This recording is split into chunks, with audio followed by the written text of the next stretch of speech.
जिस समय अजमेर के अंदर महर्षि दयानंद का कहते हैं वो समय था कि लोग तो घरों में दीपक जला करके दिवाली मना रहे थे, पर उस दिन इस भारत के भाग्य उदय का जो दीपक था वो बुझ रहा था। उस अंतिम समय में जो महर्षि दयानंद के निवेदन करदू भक्त थे, बहुत ज्यादा संख्या में सूचना नहीं दी गई थी, बहुत कम लोगों को बुलाया गया और उन कम लोगों में एक शख्सियत जिसको आर्य जगत में पंडित गुरुदेव विद्यार्थी के नाम से जाना जाता है, वो भी ओ मेरी माताओं 23 साल का एक भारत का युवा और महर्षि दयानंद का इतना दीवाना कि एक कुर्ता सिलवा लिया जिस पर आर्य समाज के 5 नियम आगे और 5 पीछे, और उस कुर्ते को पहन करके निकलता था तो छोटे छोटे बच्चे पीछे पीछे लग जाते थे। और आगे क्या लिखा है पीछे क्या लिखा है बच्चे ये पढ़ते थे, जो पढ़ते पढ़ते आर्य समाज के नियमों को बच्चों को याद करा देता था। जरा सोचना ऋषि दयानंद का कितना बड़ा दीवाना था।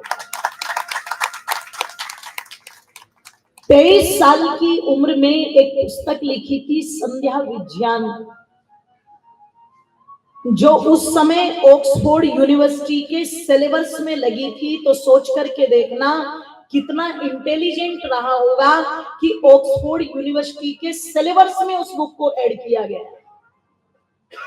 लाइब्रेरी में जाकर के अगर एक किताब उठा ली और 2-4 के दिन बाद ला करके वो किताब लाइब्रेरियन को दे दी तो लाइब्रेरियन कहता था गुरुदेव तुम कोई भी किताब ले जाते हो 2-4 दिन के बाद दे देते हो, इतनी जल्दी पढ़ लेते हो क्या? तो गुरुदत्त विद्यार्थी ने कहा एक काम करो, जितनी भी पुस्तकें मैं ले गया हूं उन पुस्तकों में से किसी भी पुस्तक को उठा दो और पृष्ठ संख्या बोल करके मुझसे पूछ लो कि क्या लिखा हुआ है। बस पृष्ठ संख्या बता देना, आगे उस पूरे पृष्ठ पर क्या लिखा हुआ है मैं बता दूंगा। इतना बुद्धिमान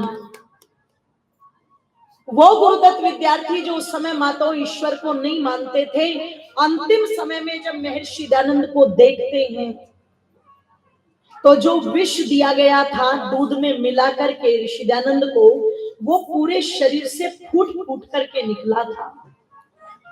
और उस समय के बड़े बड़े वैद्यों ने कहा था कि ये ऐसा विष है, अगर ये किसी और को दे दिया होता तो वो व्यक्ति तो तुरंत के तुरंत मर जाता, पर ऐसे विष को भी खा करके ऋषि दयानंद में निवेदन कर दूं लगभग 2 महीने तक जीवित रहे।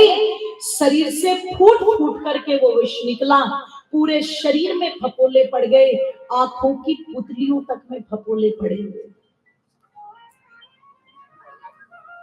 अंतिम समय में शरीर से रक्त निकल रहा है, कोई जगह सी नहीं जहां फपोले नहीं थे। देखने वाले देख करके कांप रहे थे कि ये व्यक्ति है या कोई देवता है। और सुनना जरा ध्यान से, ऋषि दयानंद ऐसे समय में भी बिल्कुल शांत,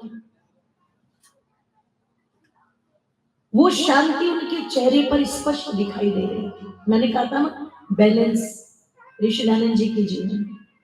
भैया वहीं पे कर दो और एक जगह ही रखो, बस छेड़ो मत। गुरुदत्त विद्यार्थी ने देखा और उस दिन वो नास्तिक गुरुदत्त विद्यार्थी सोचता है कोई ना कोई तो है जिससे इन्हें ताकत मिल रही है।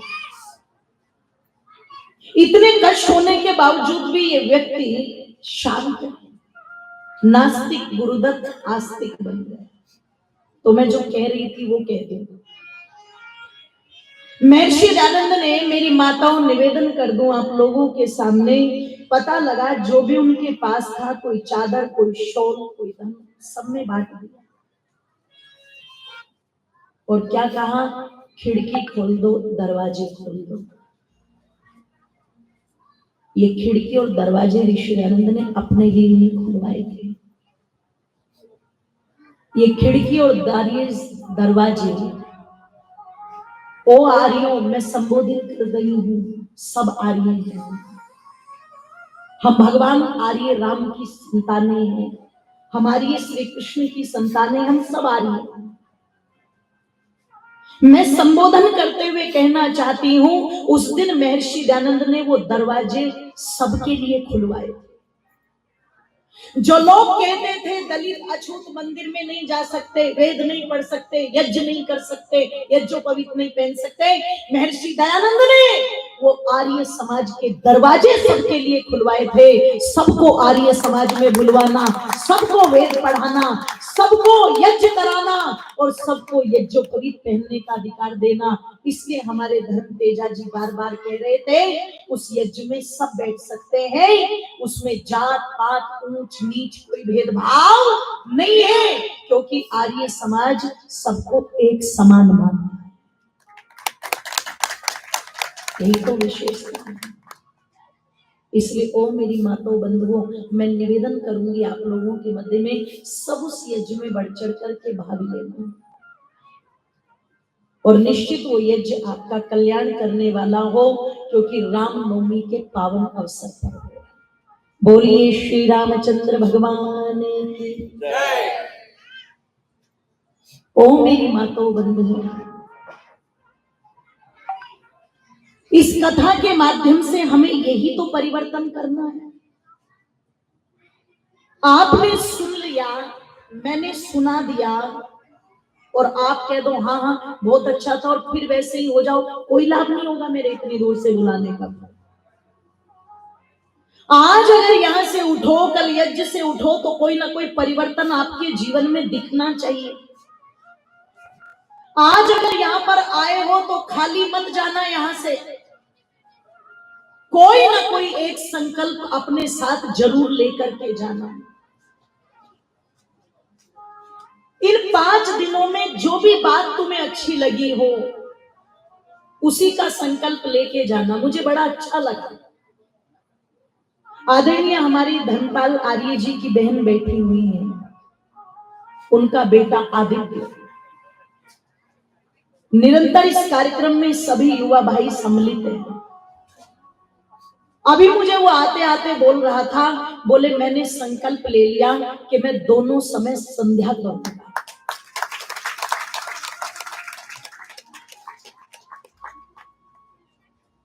और मुझे कौन सा ग्रंथ पढ़ना चाहिए और कैसे पढ़ना चाहिए, तो मैं मनी मन उसको आशीर्वाद दे रही थी। और मैं सोच रही थी, अगर ये एक भाई भी अपने जीवन में परिवर्तन लाता है तो मेरा हैदराबाद की धरती पर आना सफल हो जाए। और मैं तो चाहती हूं ये एक नहीं, ऐसे अनेक आर्य वीर, आर्य वीरांगनाएं यहां पर तैयार हैं। क्योंकि ओ मेरी माताओं, जब हम आर्य समाज के इतिहास को पढ़ते हैं ना, तो जिस आर्य समाज को, ध्यान रखिएगा, क्रेडिट नहीं मिला कभी, बहुत कार्य किया आर्य समाज ने। आज अगर भारत के अंदर सती प्रथा बंद हुई तो आर्य समाज के कारण, विधवा विवाह एक्ट बना तो आर्य समाज के कारण, आज अगर इस देश के अंदर बेटियां पढ़ाई जा रही है तो आर्य समाज के कारण, और आज अगर भागवत की कथाएं भी बैठ करके बेटियां कर रही हैं, तो ये अधिकार किसी शंकराचार्य ने नहीं दिया, ये केवल और केवल महर्षि दयानंद और आर्य समाज ने नारी जाति को सम्मान दिया है। इसके पीछे भी आर्य समाज। आज जिस आर्य समाज के कार्य संविधान में कानून बन करके दौड़ रहे हैं, वहां क्रेडिट उतना नहीं मिला, पर जब जब आर्य समाज का कार्यक्रम होता है, मैं निवेदन कर दूं, आपके हैदराबाद का नाम सबसे ऊपर आता है, क्योंकि इस हैदराबाद की धरती पर तो जितना उपकार आर्य समाज का है, महर्षि दयानंद का है, वो कभी भूलना भी नहीं चाहिए। स्वर्णिम इतिहास इतिहास के पन्नों में अगर भूमिका आर्य समाज की लिखी जाए तो चाहे वो हिंदी गृह आंदोलन हो, चाहे सत्याग्रह आंदोलन हो, निवेदन कर दो, उसमें आर्य समाज की भूमिका सबसे अधिक है, सबसे अधिक। ये तो आर्यों का तीर्थ बनना चाहिए था, ये तो वो यादगार भूमि बन जानी चाहिए थी कि जिसके हर चौराहे पर महर्षि दयानंद का नाम होना चाहिए था। मुझे नहीं पता कि ये कार्य किस कारण से नहीं हो पाया, कहां कमजोरियां रही होगी, पर इतना कह दूं, जो उस समय नहीं हो पाया, ये मत सोचना आर्यों के वो आज नहीं हो सकता, अब भी हो सकता है, पर वो कब होगा?